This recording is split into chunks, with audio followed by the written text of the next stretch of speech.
Hi there, guys. I'm going to show you how to build an urban garden self-watering bucket, just like you've seen in our other videos. You can use just about any 5-gallon bucket. Gosh, if it's got a lid, I bet you could use even some other size bucket, maybe even a garbage can. But you can get these buckets anywhere. Here's a couple of places that everybody knows that you can get them. And well, you can probably get them at your local hardware store. I've even seen them with college logos on them. Not sure why you want to get a college logo, but that's okay. That's up to you, whatever floats your boat. At any rate, you need to pick up the bucket and the lid because you're going to use both of them. Together, this store right here is a little cheaper than this store right here. But together they're going to cost you $4 or a little bit less. And we're going to show you in detail how to go about building these buckets. You'll also need some PVC pipe, probably 4-inch diameter, and some 1 or 1.5 inch diameter pipe as well. If you have some scraps laying around, that works fine.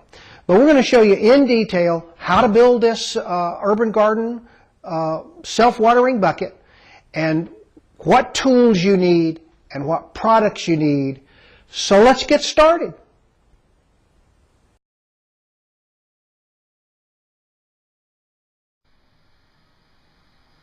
Okay,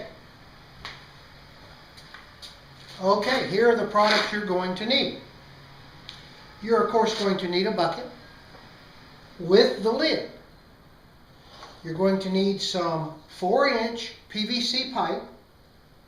This is for the wicking basket in the bottom of the bucket. You're going to need some, this happens to be 1.5, but 1.5 or 1 inch or even 3/4 inch PVC pipe will be used for the filling tube. You're going to need some zip ties, which are found in the electrical department of your big box store. You can use small ones. These happen to be 2-inch.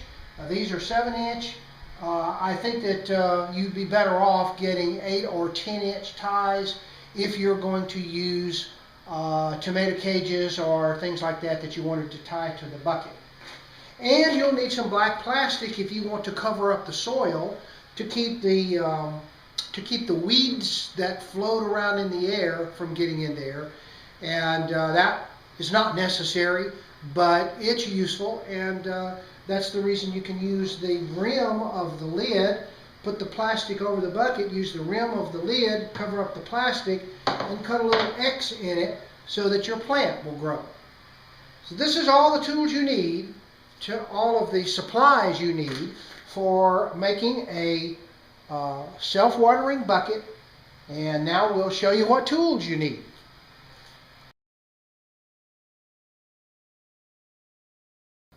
These are the tools that you absolutely have to have. You have to have a handsaw of some kind to cut the pipe and to length for the wicking tube and for the fill tube. Any kind of handsaw will work nicely. You have to have a drill. This happens to be cordless, but you don't need a cordless drill. But you'll be drilling lots of holes in plastic. The bucket, the lid, the pipe, there's lots of drilling to do. You will need a drill bit. You really should have 2 different sizes. One about 3/8 to 1/2 inch for the overflow holes, and one about 1/4 to 3/8 of an inch for the holes that are in the bottom of the soil holder. You'll need a utility knife, at least a utility knife, to cut the plastic lid and to do some other work with the bucket. You'll need markers or pencils. A pencil will work, but preferably Sharpie markers will be most appropriate for marking on the plastic. When you use the twist ties, you need to cut off the excess ends. Either a pair of scissors, a not very good pair of scissors. Don't use your wife's scissors that she uses for sewing, for fabric. Or you can use any old kind of clippers to clip those off. Now, if you're lucky enough to have other kinds of tools, you can use a hole saw, and I'll show you how that works because I will be using one of those. That'll cut a hole in the lid so that you can put your fill tube in. If you're lucky enough to have a saber saw, that helps a lot in cutting the lids, and I'll be using it as well. You can use it for cutting the pipe if you mark your pipe all the way around.